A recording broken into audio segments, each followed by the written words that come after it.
আসসালামু আলাইকুম রহমতুল্লাহি ওবরকাতুহু। সম্মানিত দর্শক, রাজনীতিতে একটা অনির্ভর সময় যাচ্ছে।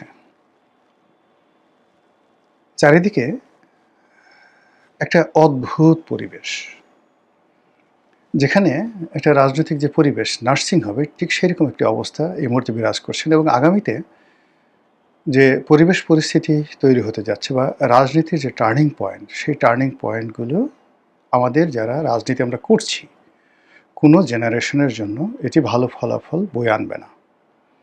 এই বিষয়গুলো নিয়ে আলোচনা করব এবং সবচেয়ে বড় ব্যাপার হলো যে রাজনীতিতে তরুণদের যে অংশগ্রহণ, সেই তরুণদের যে অংশগ্রহণ এটি নষ্ট হয়ে যাচ্ছে। ক্রমশ খারাপ হয়ে যাচ্ছে। এবং এটা জুলাই-আগস্ট বিপ্লবের পরে একটা বিরাট যে সম্ভাবনা তৈরি হয়েছিল তরুণ প্রজন্মের, ঠিক সেই প্রজন্মটি এখন একটা বিরাট অংশ গণধিকৃত হয়ে পড়েছে। এদের নাম শুনলে মানুষরা এখন আর ইতিবাচক কথা বলে না। এদের একটা বিরাট অংশ এখন যদি আপনি সমন্বয়ক বলেন, জুলাই যোদ্ধা বলেন, তারপরে সমন্বয়ক, জুলাই যোদ্ধার পরে যদি আপনি এই বিভিন্ন ব্যক্তির, আমি এখন কাউকে ছোট করতে চাচ্ছি না, বিভিন্ন ব্যক্তির নাম বলেন, মানুষের শ্রদ্ধা, ভালোবাসা, সমর্থন কিংবা সহানুভূতি, এই একটা জিনিসও এদের সম্পর্কে আসবে না। এরা কোনো কথা বললে মানুষ বিরক্ত হয়। এদের কোনো রেফারেন্স যদি দেওয়া হয় তাহলে মানুষ মুখ ফিরিয়ে নেয় এবং এদের কোনো প্রসঙ্গ আসলে বলা হয় যে ওরা যারা সিনিয়র দুর্নীতিবাজ তাদের চেয়েও খারাপ। তো এই কারণে কি হলো যে তরুণদের মধ্য থেকে আগামীতে জনসমর্থন পাবে, তরুণদের ডাকে লোকজন সাড়া দেবে, এই কাজগুলো আগামী বহুদিন ধরে হবে না। তখনই হবে নতুন একটা তরুণ শ্রেণী আসবে, আর যারা ক্ষমতায় থাকবে তারা শেখ হাসিনা বা ডক্টর মোহাম্মদ ইউনূস এদের চাইতেও খারাপ হয়ে পড়বে।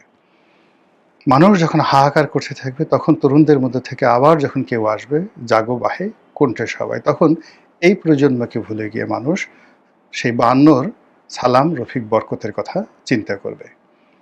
তারা ৬২'র আন্দোলন, ৬৯'এর গণ অভ্যুত্থানে তোফায়েল আহমেদের কথা মনে পড়বে।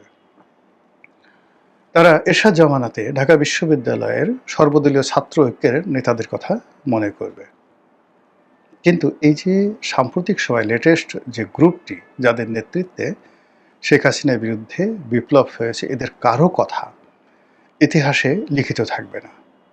কারণটা কি? কারণটা হলো ৬৯'এর গণ অভ্যুত্থানে যারা নেতা ছিলেন তারা পরবর্তীকালে জাসদের মাধ্যমে, ছাত্রলীগের মাধ্যমে, আওয়ামী লীগের মাধ্যমে সামহাউ এখনো পর্যন্ত রাজনীতিতে টিকে আছেন, সাস্টেইন করছেন এবং তাদের একটা গ্রেট ভিক্টোরি আছে। এবং এই যে বর্তমান প্রজন্মে যাদের বিরুদ্ধে দুর্নীতি, অনিয়মের অভিযোগ আছে, এটা ওই জমানাতে হয়তো তাদের দুর্নীতি ছিল, কিন্তু ওই জমানায় সেটা প্রকাশিত হয়নি। দ্বিতীয় হলো যে আরেকটি প্রজন্ম যেটা এরশাদ জমানাতে যারা নেতৃত্বে আসছে তারা যেহেতু সরাসরি ক্ষমতাতে যায়নি, ফলে ওখানে হাতে গোনা কয়েকজনের বিরুদ্ধে দুর্নীতির অভিযোগ এসেছিল যারা পরবর্তীতে বিএনপির রাজনীতির সাথে জড়িত। কিন্তু আওয়ামী লীগের মধ্যে যারা ছিলেন এরশাদ বিরোধী আন্দোলনে, তারা সবাই রাজনীতিতে হিরো হয়েছেন এবং তাদের বিরুদ্ধে দুর্নীতি আসেনি। এটা হলো একদম রিয়ালিটি। তো এই দুটো জমানাতে তরুণ নেতৃত্বের উপর জনগণ নির্ভর করেছিল। একটা হলো ৬৯'এর গণ অভ্যুত্থান, আর একটা হলো যে ৯০'এর গণ অভ্যুত্থান।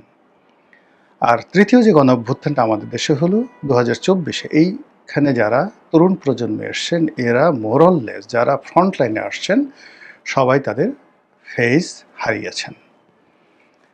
এদের মধ্যে যারা পেছনের সারিতে চলে গেছেন তারা তো সামনে আসতে পারবেনই না, বরং এখন যারা পার্লামেন্টে আছেন, এই পার্লামেন্টে যারা আছেন, এনসিপিতে যারা নেতৃত্বে আছেন, তাদের উপরে ১৮ কোটি মানুষের ৩৬ কোটি চোখ যেভাবে সেট আপ হয়ে আছে, প্রতিটা মুহূর্ত তাদের জীবন দুর্বিষহ হয়ে পড়বে এবং এরা আগামীতে যে চাপের মধ্যে পড়বে সেই চাপ বাংলাদেশের কোনো তরুণ নেতৃত্বের উপর পড়েনি। আর এত চাপ নিয়ে কেউ বাঁচতে পারে না, সাস্টেইন করতে পারে না এবং তারা ভালো কিছু করতে পারে না। এই গেল একটা ঘটনা। দুটো ঘটনা হলো যে ছাত্রলীগের যে সকল নেতৃবৃন্দ ছিলেন তারা পুরোটা মাইনাস হয়ে গেছেন। এখানে আপনি ছাত্রলীগের পরপর ৩টি কমিটি, শেখ হাসিনার পতনের যে প্রথম, তার আগের পরপর ৩টা জেনারেশন যারা ছাত্রলীগের নেতৃত্ব দিত, আওয়ামী লীগের নেতৃত্ব দিত ভবিষ্যতে, এই পুরো ৩টি নেতৃত্ব ভ্যানিশ হয়ে গেছে। আর এখন যে অবস্থা হয়ে গেছে, এখানে আগামী ৫-১০ বছরের মধ্যে ছাত্রলীগের নেতৃত্ব দাঁড়াবে, মিছিল করবে, মিটিং করবে নতুন একজন, যাকে বলে তোফায়েল আহমেদ তৈরি হবে, আমির হোসেন আমও তৈরি হবে, সুরঞ্জিত সেনগুপ্ত তৈরি হবে। এটা কল্পনার জগতে থাকুক, কিন্তু ছাত্রলীগের যেটা রেডিমেড, ধরুন আমাদের জমানা পর্যন্ত ধরেন ইকবালুর রহিম আছে, এনামুল হক শামীম আছে, বা সুলতান মাহমুদ মনসুর, তারা তো চলে গেছে। সিনিয়র যারা আছে, আমাদের লেভেলে যারা ছিলেন তারা এখন রাজনীতি থেকে তারা বৃদ্ধ হয়ে গেছে, এদের সবার বয়স এখন ৬০ বছর। এরপরের যে প্রজন্ম যেটা আছে, ধরেন রাব্বানি থেকে, ডাকসুর যে জিএস হয়েছিল নুরুর সাথে, রাব্বানি থেকে আপনি পরবর্তীতে যারা যারা আসছে ছাত্রলীগের নেতৃত্বে, এরা সবাই যাকে বলা হয় এখন প্রবাসে আছে, এবং এরা ছাত্রলীগের নতুন নেতৃত্বে আসা তাদের জন্য দুরূহ ব্যাপার। আর এর আগে যারা ছিল, নাজমুল ছিল, রোটন ছিল, রিপন ছিল, মানে এরাও এখন বৃদ্ধ হয়ে গেছে। মোরাললেস যে কোনো কারণে হোক তারা ফ্রাস্ট্রেটেড। রিপন যেমন এমপি হয়েছে, রোটন ওরা ব্যবসা বাণিজ্য করে যাকে বলা হয় তারা টার্গেটেড হয়ে গেছে। আর ওই যে আমাদের সাথে যারা ছিল, লিয়াকত শিকদার ছিল, নজরুল ইসলাম বাবু ছিল, আমরা সবাই বৃদ্ধ হয়ে গেছি। ফলে ছাত্রলীগ থেকে নতুন নেতৃত্ব কারা আসবে, কীভাবে আসবে, ইভেন উই ডোন্ট নো, আমরা জানি না। তো গেল ছাত্রলীগ। আচ্ছা, ছাত্র দলের যে গত ১৭ বছরে যেহেতু আওয়ামী লীগ ক্ষমতা ছিল, তারা ছাত্র দলের কোনো নেতৃত্ব দাঁড়া করতে দেয়নি। ফলে সর্বশেষ এখন ধরেন ছাত্রলীগের যে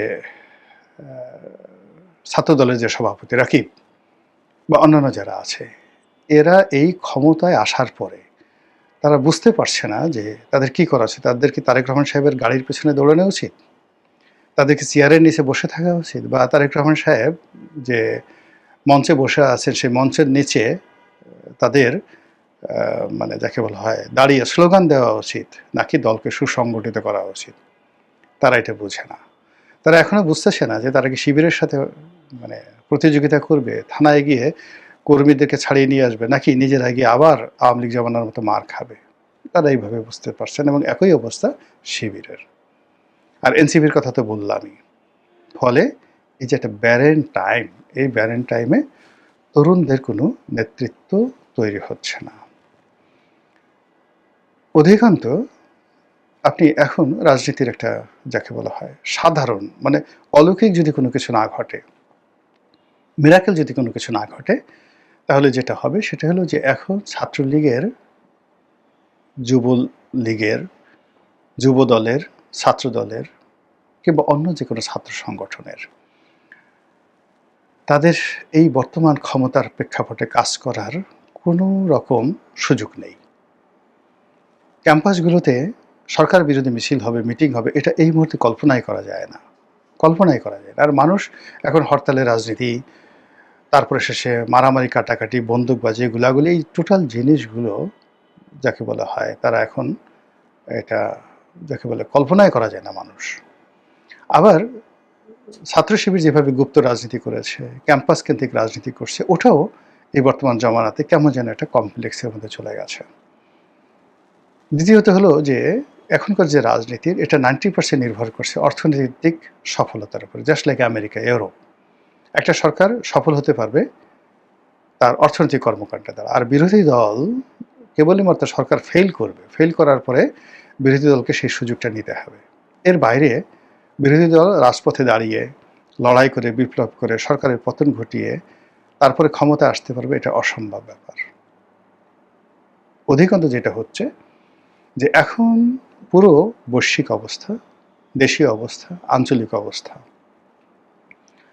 তার সঙ্গে সঙ্গে আমাদের যে এখানে জিওপলিটিক্স, সেই জিওপলিটিক্স এর কারণে চীন, আমেরিকা, ভারত, পাকিস্তান যেভাবে বাংলাদেশকে নিয়ে তারা খেলার চেষ্টা করছে এবং করবে, যেভাবে আমরা আমেরিকার সঙ্গে একটা চুক্তিতে আবদ্ধ হয়ে গেছি, এতে করে পুরো ক্ষমতা রাজনীতি এবং বিরোধী দলীয় রাজনীতিটা আনপ্রেডিক্টেবল হয়ে গেছে, অস্থির হয়ে গেছে। এখানে বিদেশিদের কথা মানে অমান্য করে একটা সেকেন্ড এখানে চালানো সম্ভব নয়। বিরোধী দলও টিকতে পারবে না, সরকারও টিকতে পারবে না। একটু পান থেকে চুন খসলে এই যে যেভাবে আপনার পেট্রোল নিয়ে একটা ঘটনা ঘটলো, পুরো সরকারকে অস্থির বানিয়ে ফেলেছে। অথচ পেট্রোলে কোনো সমস্যা ছিল না, ডিজেলের কোনো সমস্যা ছিল না। ঠিক এরকম অনেক ছোট ছোট সমস্যা। হঠাৎ করে দেখা গেল বাজারে চাল পাওয়া যাচ্ছে না, হঠাৎ করে ভোজ্য তেল পাওয়া যাবে না, হঠাৎ করে চিনির অভাব, হঠাৎ করে লবণের অভাব। এই টোটাল জিনিসগুলো শেখ হাসিনার জমানাতে ধীরে ধীরে কৌশলে একটা কর্পোরেট লেভেলে নিয়ে যাওয়া হয়েছে। পুরো ব্যবসা বাণিজ্য সারা বাংলাদেশের যেগুলো মানুষকে মুহূর্তের মধ্যে রাস্তায় নেমে নিয়ে আসবে, যেমন সিএনজি, এলএনজি, এলপিজি, চাল, ডাল, আটা, ময়দা, চিনি, লবণ, ভোজ্য তেল, এই পুরো জিনিসটি বাংলাদেশে 20 থেকে 25টি কর্পোরেট হাউসের হাতে নিয়ে যাওয়া হয়েছে। আর এই কর্পোরেট হাউসগুলো যারা নিয়ন্ত্রণ করেন দেশে এবং দেশের বাইরে, তাদের ইচ্ছার বাইরে, অর্থাৎ বিদেশি তাদের ইচ্ছার বাইরে এবং এই কর্পোরেট হাউসগুলোর ইচ্ছার বাইরে কেউ যেতে পারবে না। আপনি অবাক হয়ে যাবেন যে বাংলাদেশ ইন্টারনেট ব্যবসা, তারপরে শেষে ডিশের ব্যবসা সালমান এফ রহমানের কোম্পানি করছে। ফার্মাসিউটিক্যাল এখন কারা নিয়ন্ত্রণ করছে? বিএনপির লোক? প্রশ্নই আসে না, ওই আওয়ামী লীগের লোকই করছে। তারপর আপনার এলএনজি, এই যে নতুন এলএনজি টার্মিনাল, ওই যে নসরুল হামিদ বিপু, তারা আওয়ামী লীগের সেই লোকজনের সাথে বিএনপির কিছু লোককে তারা নিয়ে দিয়েছে, তারা নিয়ন্ত্রণ করছে। মিডিয়া হাউস কারা নিয়ন্ত্রণ করছে? ব্যাংকগুলো কারা নিয়ন্ত্রণ করছে? বিমা কারা নিয়ন্ত্রণ করছে? ওই এস আলম পরিবারই সবকিছু নিয়ন্ত্রণ করছে টিল নাও। এর বাইরে কোনো কিছু হচ্ছে না। ফলে বিএনপি যে সকল লোকজন লম্ফঝম্প করছে, মানে আমাদের একটা জিনিস আছে না যে আপনার ফাটা বাঁশের চিপার মধ্যে যদি বিসি আটকে যায়, বানরের বিসি আটকে যায়, ঠিক ওইভাবে সেই 2014 নয় 2012 সন থেকে আমেরিকার ডিপ স্টেট, ভারতের মোসাদ, সিআইএ, তারা পুরো জিনিসগুলো civil service, military service, economy সব কিছু মাইনকেট চিপায় নিয়ে গেছে। মাইনকেট চিপার মধ্যে নিয়ে যাওয়ার পর সুইচটা তাদের হাতে। আর এই জায়গাগুলোতে প্রচুর ক্রাইসিস তৈরি হয়ে আছে। আপনি কি মনে হয় যে আমেরিকাতে এত ট্রান্সপারেন্ট, এই যে বাংলাদেশ থেকে লক্ষ লক্ষ কোটি টাকা যে বিদেশে পাচার হয়ে গেছে, সেটা কোথায় আছে? ইংল্যান্ডে আছে না? সেটা রাশিয়াতে আছে, ইংল্যান্ডে আছে, আমেরিকাতে আছে, কানাডাতে আছে, সিঙ্গাপুরে আছে, এবং এই পশ্চিমা দুনিয়াগুলো এটা জানে। তারা এই দানবগুলো, অর্থ দানবগুলো তৈরি করেছে। এই কারণে করেছে যে ইকোনমিকে ফোকলা না করে দিলে তারা এটাকে রুয়ান্ডা বানাতে পারবে না, তারা এটাকে ইথিওপিয়া বানাতে পারবে না, এদেশে ঈদে আমিন তৈরি করতে পারবে না, তো এই জিনিসগুলো তারা এই দেশে হামিদ কারজাই তৈরি করতে পারবে না। এইভাবে টোটাল জিনিসগুলো করে তারা অনেকগুলো বেলুন বাংলাদেশ উড়িয়ে দিয়েছে, বিশাল বিশাল বেলুন উড়িয়ে দিয়েছে। কিন্তু বেলুন তো ফাঁপা, আর বেলুনের যে রশি সিঙ্গাপুরে আছে। আপনি এখন এই যে ধরেন আজিজ খান, সামিট গ্রুপ, যত বড় বড় কথা বলেন না কেন, আজিজ খান এই বাংলাদেশকে 1 মিনিটে ব্ল্যাক আউট করে দিতে পারে। আজিজ খানের এই যে ক্ষমতা, এই ক্ষমতার চাবি কার হাতে? আমেরিকার হাতে এই ক্ষমতা, সিঙ্গাপুরের হাতে এই ক্ষমতা, আওয়ামী লীগের হাতে। আদানি বাংলাদেশকে ব্ল্যাক আউট করে দিতে পারে, ক্ষমতা কার হাতে? দিল্লির হাতে, শেখ হাসিনার হাতে। ব্যাংক এবং বিমা থেকে শুরু করে সব কিছু টিল নাও ব্ল্যাক আউট করে দিতে পারে, এই ক্ষমতা কার হাতে? আমি শুধু নাম বললাম না, বাংলাদেশে 20টা গ্রুপ যদি বলেন, এই 20টা গ্রুপ যারা কনজিউমার প্রোডাক্ট যা কিছু করে, এই সব কিছু কার হাতে? পুরো দেশে হাহাকার, চালের অভাব, ডালের অভাব, মানে মানুষ পাগল হয়ে যাবে। এক পেট্রোলের কারণে এই অবস্থা হয়ে গেছে। আজকে শুধুমাত্র এলপিজির সমস্যা হোক, এবং বাজারে লবণ, ব্ল্যাকআউট, লবণ পাওয়া যাচ্ছে না, সরকারকে পাগল বানায় ফেলতে পারে। দেখেন এই সুইচগুলো কারদের হাতে? দেশি বিদেশি শক্তির হাতে।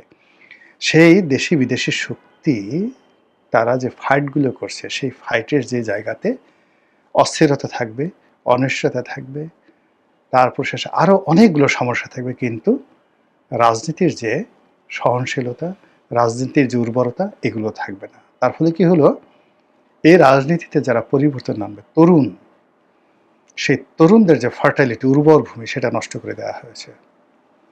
মাতৃগর্ভ, যেটা জরায়ু, যেখানে বাচ্চা তৈরি হয়, সেই জরায়ু যদি নষ্ট করে দেওয়া হয়, মহিলাদের জরায়ু ঠিক আছে, কিন্তু মহিলারা যেটা বাচ্চা পয়দা করবে, ডিম্বাণু, সেই ডিম যদি শেষ করে দেওয়া হয়, একটা মহিলাকে আপনি কোনো অবস্থাতেই, তার জরায়ু আছে, সব কিছু আছে, সেখানে আপনি বাচ্চা পর্দা করতে পারবেন না। পুরুষের যে শুক্রাণু, সেই শুক্রাণু যদি নষ্ট হয়ে যায়, আপনি কি করে বাচ্চা পয়দা করবেন? নারীর সব আছে, অর্থাৎ এখানে গর্ভ আছে, মানে জরায়ু আছে, ডিম্বাণু আছে, কিন্তু পুরুষের শুক্রাণু নেই। ফলে কি হচ্ছে? প্রজন্ম তৈরি হচ্ছে না, রিপ্রোডাক্টিভ হেলথ তৈরি হচ্ছে না। আমাদের অর্থনীতি, দেশ, রাজনীতি যা কিছু আগাবে, যেখানে শুক্রাণু দরকার সেখানে শুক্রাণু বন্ধ করে দেওয়া হয়েছে, যেখানে ডিম্বাণু দরকার সেখানে ডিম্বাণু বন্ধ করে দেওয়া হয়েছে, যেখানে জরায়ু দরকার সেখানে জরায়ু কেটে ফেলে দেওয়া হয়েছে। ফলে রাজনীতি থেকে একটা নতুন প্রজন্ম যে বের হবে, সেটা সম্ভব নয়। যে তরুণরা ভালো করতে পারত, সেই তরুণদের জন্য যে ক্ষেত্রগুলো রয়েছে, সেই ক্ষেত্রগুলো কাট আপ করে দেওয়া হয়েছে। তরুণরা শিখবে আমাদের কাছ থেকে, আমাদের সঙ্গে তরুণের সম্পর্ক নষ্ট করে দেওয়া হয়েছে। আমরা যে তরুণদেরকে একটা ভালো বুদ্ধি দেব, আমাদের সঙ্গে রাজনীতির যে সম্পর্ক থাকবে, সেই রাজনীতির সম্পর্কটা নষ্ট করে দেওয়া হয়েছে। আবার যে রাজনীতি আমাদের দ্বারা এম্পাওয়ার্ড হবে, সেই রাজনীতিকে বলে দেওয়া হয়েছে এদের সঙ্গে কোনো যোগাযোগ নাই।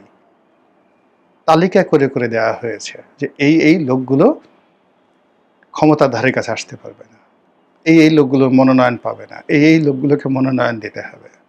সেইভাবে 2018 সনে 2014, 2024 এবং 2026 ওইভাবেই মনোনয়ন হয়েছে। যারাদেরকে মনোনয়ন দেওয়া হয়েছে, এদের একটা বিরাট অংশকে আবার প্রমোট করে ক্ষমতার একদম কাছাকাছি 14তে নেওয়া হয়েছে, 18তে নেওয়া হয়েছে। আপনি কি মনে করেন, শেখ হাসিনাকে যারা হেলিকপ্টারে উঠাই দিল, কারা কারা উঠাই দিল বলেন তো? শিরিন শারমিন চৌধুরী উঠাই দেওয়া দেয়নি? আরাফাত, মোহাম্মদ আরাফাত ওখানে ছিল না? একটা লোক ধরা পড়ছে? তারা কোথায় আছে এখন? সেই লোকগুলোই ঘুরে ফিরে দেখেন আওয়ামী লীগের সাথে আছে। আবার তারেক রহমান সাহেব লন্ডনে ছিল, একটা বড় গোয়েন্দা সংস্থার, বিদেশি গোয়েন্দা সংস্থার কর্মকর্তা। তিনি আমাকে বলছেন যে উনার বাসার ভিতরে প্রতি সেকেন্ডে সেকেন্ডে কি হয়, ওই খবর আমার কাছে চলে আসে। সেই লোকগুলোই এখন ক্ষমতার কেন্দ্রে আছে, সেই লোকগুলো ক্ষমতার কেন্দ্রে আছে। তাহলে ওই গোয়েন্দা সংস্থা, যে কথা আমি 2021 সনে শুনেছি, তো সেই গোয়েন্দা সংস্থার ক্ষমতা আরও বাড়ছে, তাদের আধিপত্য আরও বাড়ছে। ফলে এখানে যে বাধাহীন তরুণ সমাজ, যারা কাউকে মানবে না, তছনছ করে দেবে সব কিছু, সেই তরুণরা যেন তৈরি হতে না পারে, তার প্রত্যেকটা রাস্তা বন্ধ করে দেওয়া হয়েছে। এডুকেশন সিস্টেম তছনছ, মেধাবী একটা জাতি তৈরি হবে, পরিশ্রমী একটা জাতি তৈরি হবে, আত্মমর্যাদাশীল মেরুদণ্ড সম্পন্ন একটা জাতি তৈরি হবে। পুরো জায়গাটুকুতেই ওই যে বললাম, শুক্রাণু, ডিম্বাণু, জরায়ু বন্ধ করে দেওয়া হয়েছে। ফলে জাতি গঠন আগামী দিনে খুব দুরূহ একটা বিষয়, অনেকগুলো বছর অপেক্ষা করতে হবে। প্রস্তুত আছেন? মহান আল্লাহ আমাদের সবাইকে হেদায়েত দান করুন এবং হেফাজত করুন। আসসালামু আলাইকুম ওয়া রাহমাতুল্লাহি ওয়া বারাকাতুহু।